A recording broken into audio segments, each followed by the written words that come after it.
Totally agree with you. Most remakes are a pile of poo. There's no getting around it. They take an original idea, they try and put a whole new spin on it, try and do something different. They put more money in it, they make it slicker, glossier, more big budget special effects and stuff like. But they steal the essence of the original. Do you not think? Exactly. Then there's the remake of your movie, yeah, that one by Fede Alvarez, which had Robert Tappert, Sam Raimi, and Big Bruce the Chin Campbell. Yeah, looks just like you. Who produced it all, and they said it's gonna be absolute roller coaster ride of pure horror. It's gonna pay homage to the original. It's gonna be relentless, scary, gory, a hard R rating, possibly even unrated. And then it came out, didn't it? And well, you know what? It wasn't that bad, was it? Hey, folks!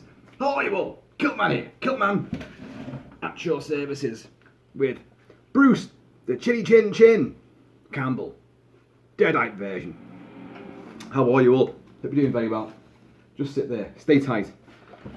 Now, yes, you heard me discussing there with my young bodiless friend about remakes, and I've discussed remakes a hell of a lot over the years, and 2013 saw the rather infamous, notorious remake of the infamous, notorious The Evil Dead from 1981-82.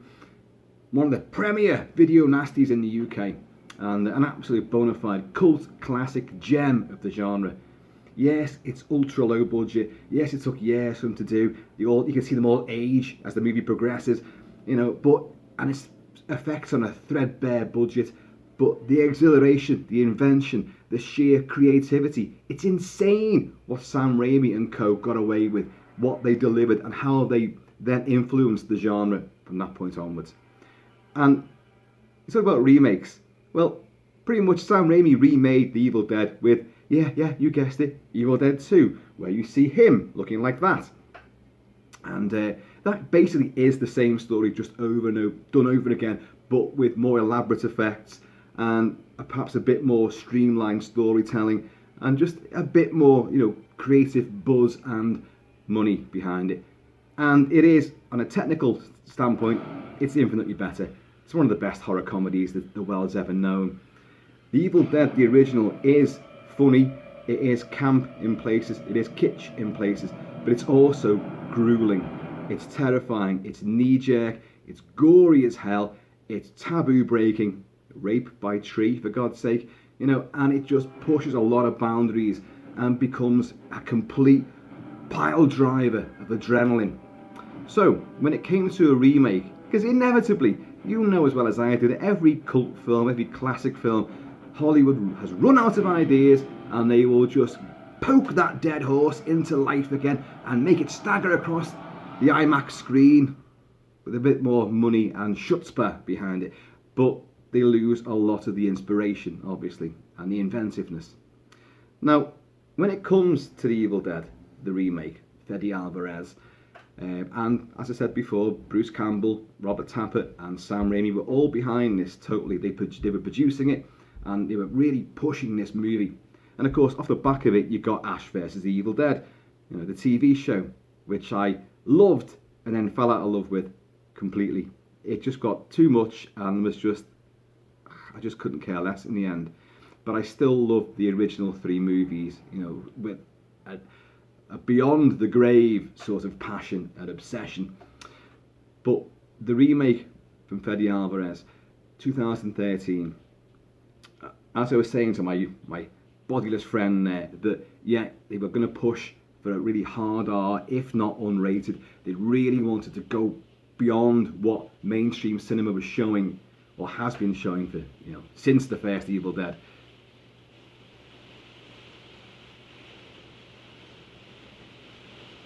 I hope that's not an omen. Because at the end of this Evil Dead, there is blood rain, a torrential downpour of gore. I can do without that. It's going to mess my hair up. But this one was going to really, break all the rules of modern horror cinema. It wasn't going to play it safe. And To a large degree, that's what they did. Same story, same basic idea. 5 youngsters, young kids, brother and sister and friends, go off to an isolated cabin in the woods. Yes, yes, yes. It's a cabin where there is a curse there. In this, you'll find out a bit more about the background. There has been witchcraft and sacrifice, torture, and all sorts of terrible deeds being committed down in the basement, and lots of nastiness. A very grim place. And you will find out that once they get in there, they're going to unleash this curse all over again, and they're going to be one by one consumed by evil. But the main girl, Mia, played by someone whose name I cannot remember, but is actually really, really good. Probably the best actor in the piece. She's a recovering drug addict. So her brother and her friends are going to take her out there to go cold turkey and just try to get her over her withdrawal symptoms and look after her. Boy, did they pick the wrong place, because you've got ancient Sumerian demons roaming in the woods and in the dark bowers, beyond. And the only way you can exorcise them is by bodily dismemberment and all sorts of horrific stuff. So, but you know the gist of it, and this is what you get this time round. The difference being that this time, even though the first film had a lot of dark elements to it, there was no real hero. In Ash, Bruce Campbell, you have a really weak, insipid fool of a hero, which they then maximise. They realise, well, that's his selling point. The guy's an idiot and he's a coward. But in Evil Dead 2, they try to give him a bit more heroism, but he's still a bumbling idiot. And that's what saves the day, of course. That is the thing, the driving force behind these movies is Bruce Campbell.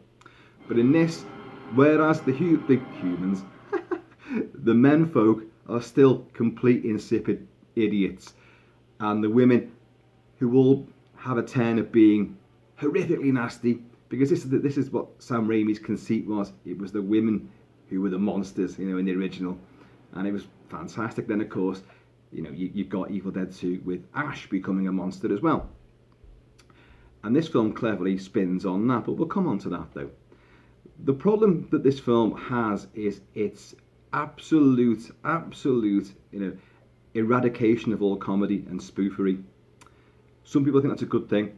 Maybe if you're going for the hard line, you're going for that, balls out, this is horror, and there's no little, twinkle in the eye. There's no little nod to the audience. Yeah, this is good gory fun, but we're having fun though at the same time, aren't we? This really is fun, frightful fun.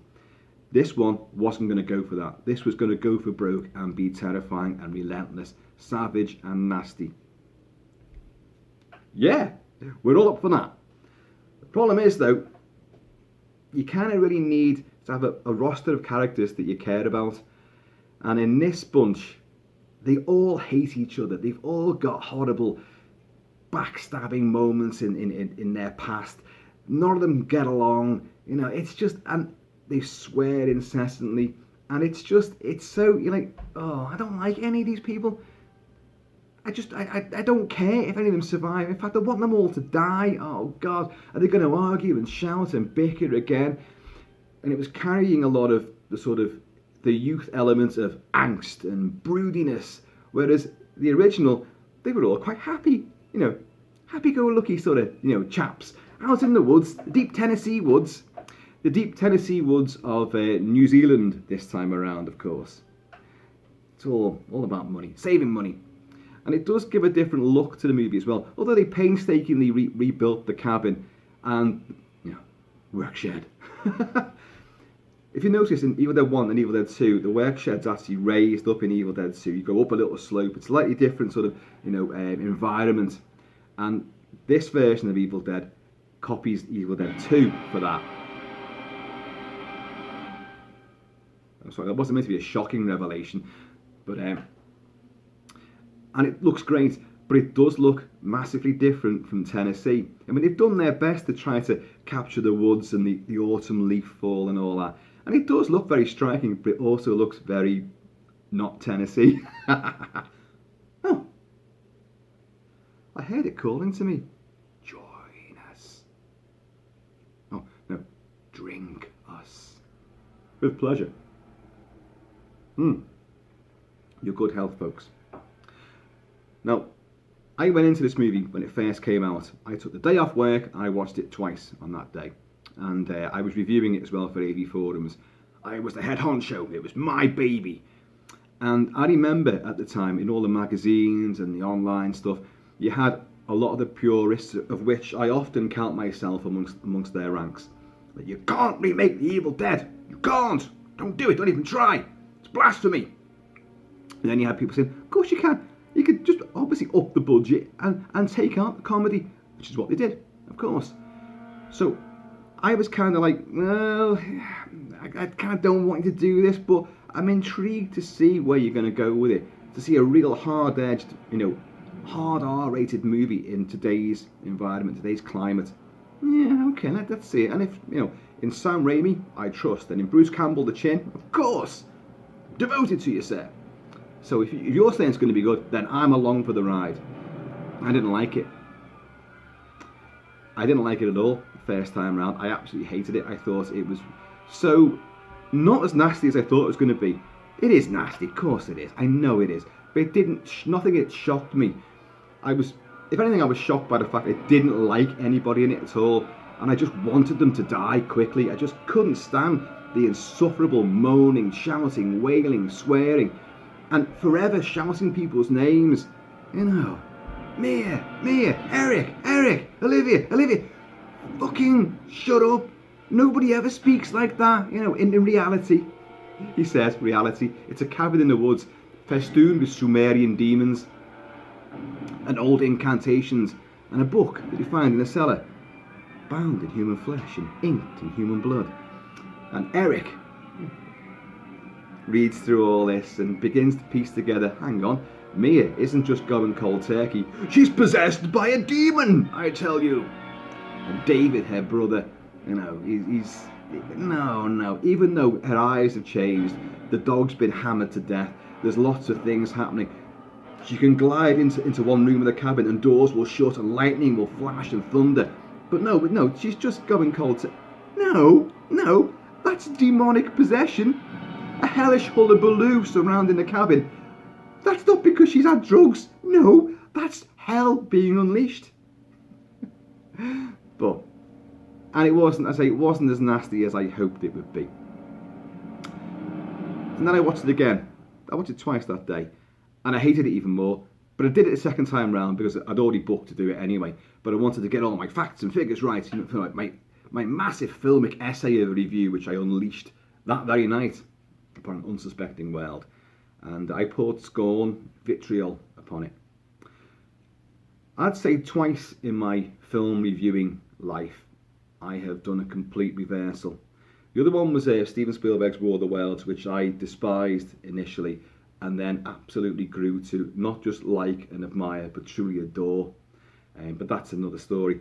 Now, with Evil Dead 2013 style, I have not done a full circle and come round to adore it, but I do like it a hell of a lot more than I did initially, and I can actually enjoy it now.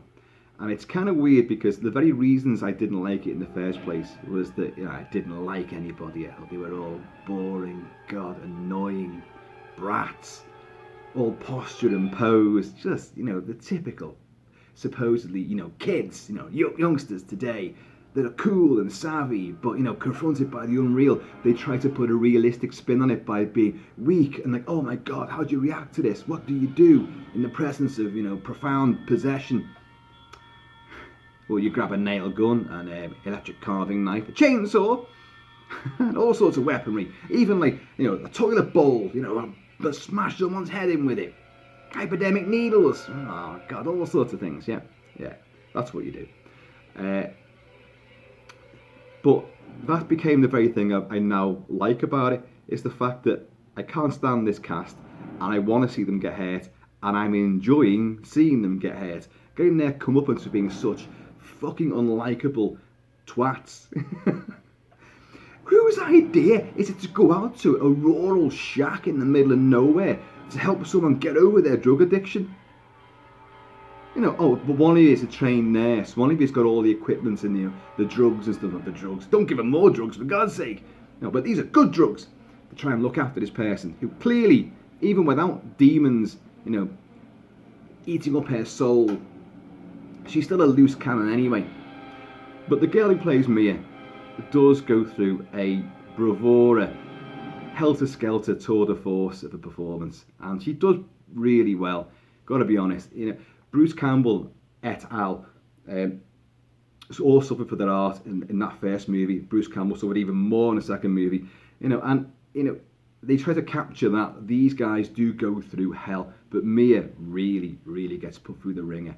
Some horrific stuff happens to her. And poor Eric, bespectacled and sort of hippie-haired Eric, he gets nail gun, beaten, bitten, shot, fucking, oh God.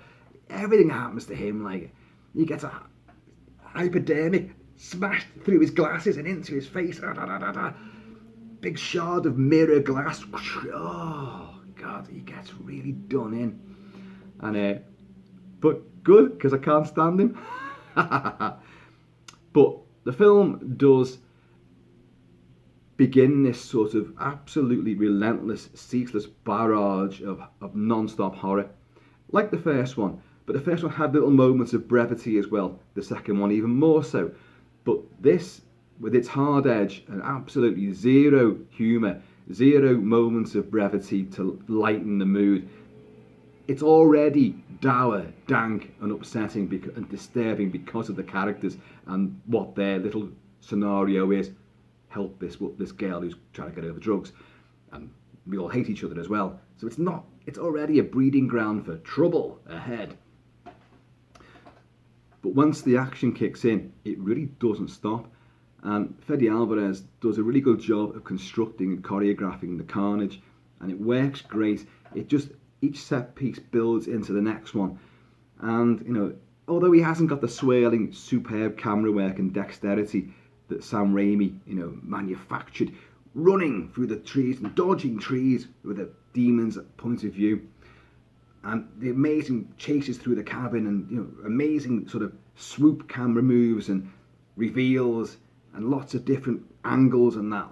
This film doesn't do any of that, but it's still slick, and there's still a lot of hyper activity in camera, which I do admire. The gore is, it's very gory. But as I said before, it's still not quite as nasty as I thought. Yes, you get lots of nails in there. Yes, you've got the carving knife slicing through an arm, and then that poor girl's other arm gets blown off with a shotgun. And in a great moment, of course, there's a lot of CG as well. You see one arm's been severed, and she turns around with the other one in the same shot, and that's just a stump as well. And then starts walking towards us with blood just spewing out of the fresh stump. That's still pretty well done. And then, of course, you've got the abomination at the end, which is everyone's dead except for Mia. And this is what I was coming to. I like the fact that we've spent 3/4 of the movie in fear and hating that character, because she's, even when she's human, she's a pain in the ass, an annoyance. But when she's possessed, she's truly nasty, really grimly nasty, and saying some horrible, vile things as well. And which is a downside, because the things that she says are really subpar exorcist-style blasphemies. All this sucking cocks in hell and all this kind of stuff. She's coming out with all that, and that cheapens it a bit, I think. The original Evil Dead didn't do that. It didn't need to F and blind and all that and be really horrible. I know this is moving up a notch, of course, but nothing compares with "We're gonna get you, we're gonna get you, time," oh, what is it? "Not another peep, time to go to sleep." And they did film that sequence for Mia, but it's not in the film. She doesn't do it, does she? Although she's in the cellar and she's looking up and all that, and obviously her eyes. For God's sake, what happened to her? Fuck the eyes. Look at the rest of it. Jesus. Fucking decrepit, zombified creature from hell. Where was I going with that? Oh, I know. I was going over here, wasn't I? Yes.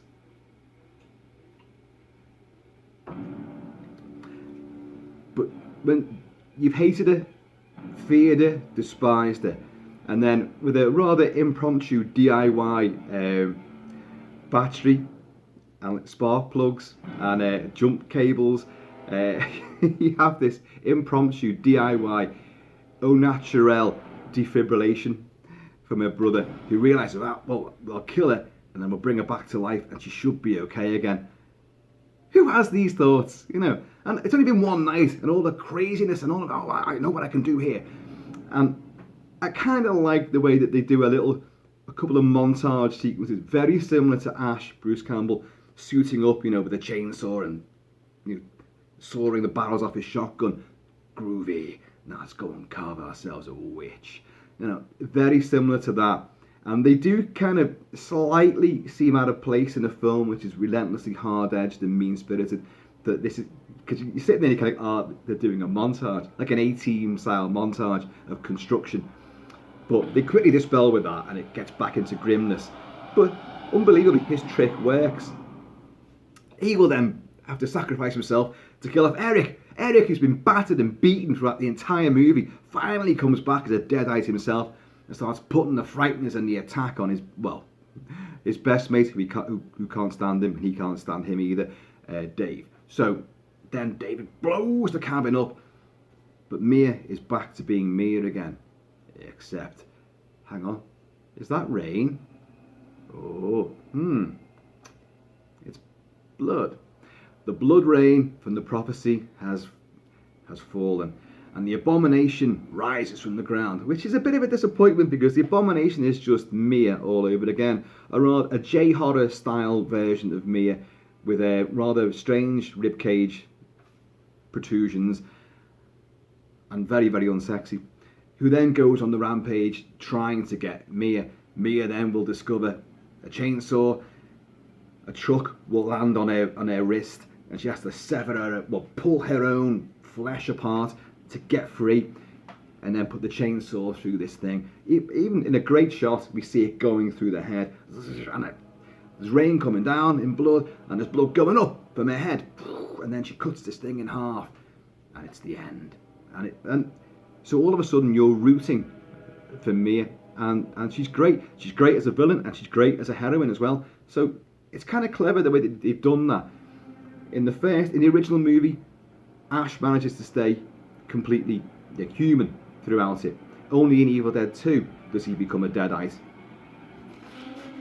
looking like this.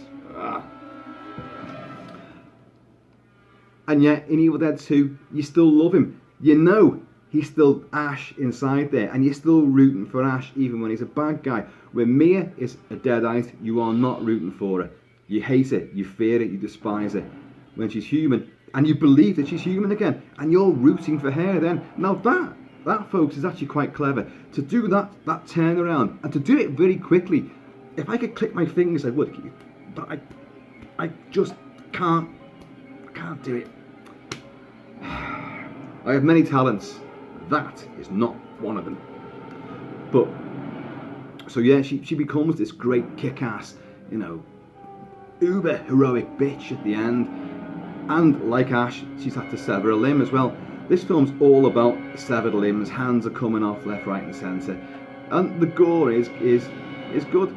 It's good, gotta say. But even though the original movie is done for campy shock effect, and the effects are very sort of amateurish, but I still love them. I really do love them.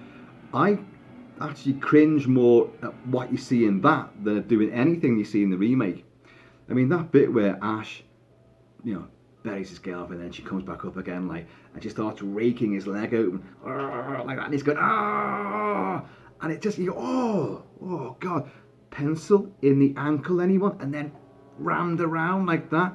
Come on, that's gotta hurt. But over the years, I have come to really derive a lot of fun and entertainment from this remake, whereas I initially couldn't stand it. Now, the reason why I'm talking about it is because I've just watched it. I finished the working day, shut down the laptop, that's it for today. And in fact, that's it for Halloween, because I'm off the rest of the week to really ramp up the Halloween feeling. And I started I thought, I'll bung that on. Come on, something dark, relentlessly nasty, and let's just see how my appreciation levels, have they dipped, have they risen, you know, and yeah, I give it 1 thumbs up, not two, but my reservations about the film itself and its thoroughly despicable cast. The score by Roque Banos is electrifying. Roque Banos, Spanish composer, he did The Machinist, the Christian Bale psycho thriller, where he shrunk down to, you know, almost inhuman levels, you know, pushing his body to the limits of survival, and just living on a drip of sweat, just one blob of sweat throughout the week, and that was all his nourishment was.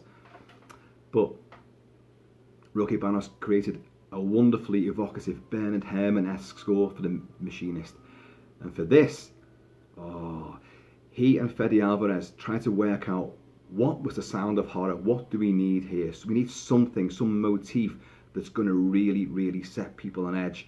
So they went through, and they used a choir and quite a large orchestra, and the whole score was recorded at, I think it was Air Studios in London, and they did all like drills and different chanting and weird Gregorian stuff and organs and synth and everything, just trying to create a sound of evil.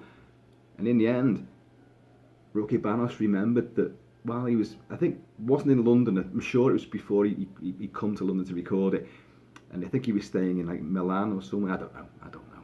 Anyway, wherever it was, he was kept awake throughout the night by the sound of police sirens, and it was just being in a big city, you know, an urban sprawl, and, you know, sirens going off all the time, and it set his nerves on edge. So he thought, hang on a minute, let's use that, a siren. So it does become, people say I just throw these things together, but the timing on that was immaculate. And he has an eerie little melodic motif as well, which is very spectral and strange, but he has this siren and this relentless barrage. You can hear some of it now, but we're going to go on to this track. Okay folks, listen to this. This is a tour de force here.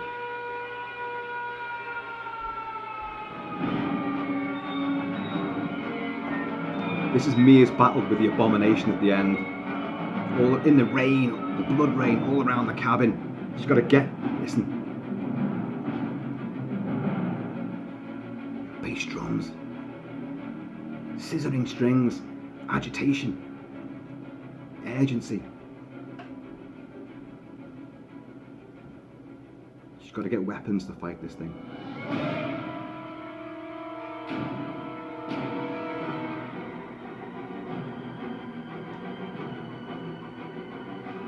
Isn't it great? And there's a few cues like this.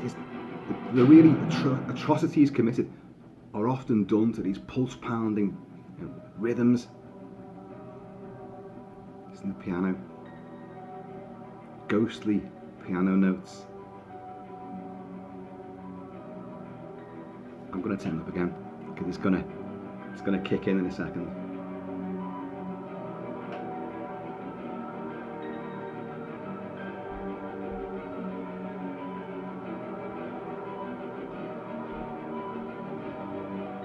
And it's a tremendous set piece, the finale.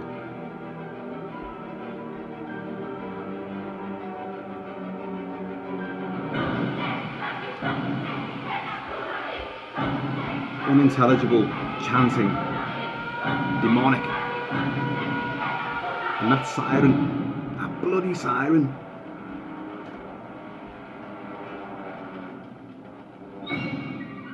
It's just like that. A female choir, we've got a male choir.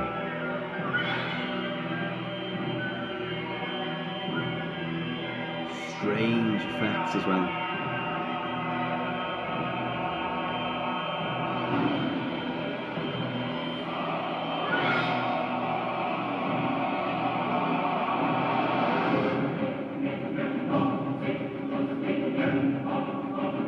How cool is that? It just makes you move.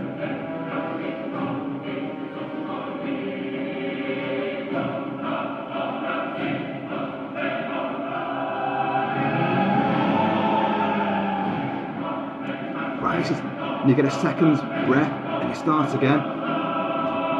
It really captures that energy that propels it. So folks, I just thought I'd revisit Evil Dead 2013 style and then report back to you guys, because it is that time of year when ghouls and goblins, ghosts and spectres, werewolves and vampires and deadites come out for some fun and gory frolics. Folks, I have been and always shall be Kilt-Man. Please be happy, be healthy, keep it real, keep it kilted, keep it Celtic, and I'm going to see you all later.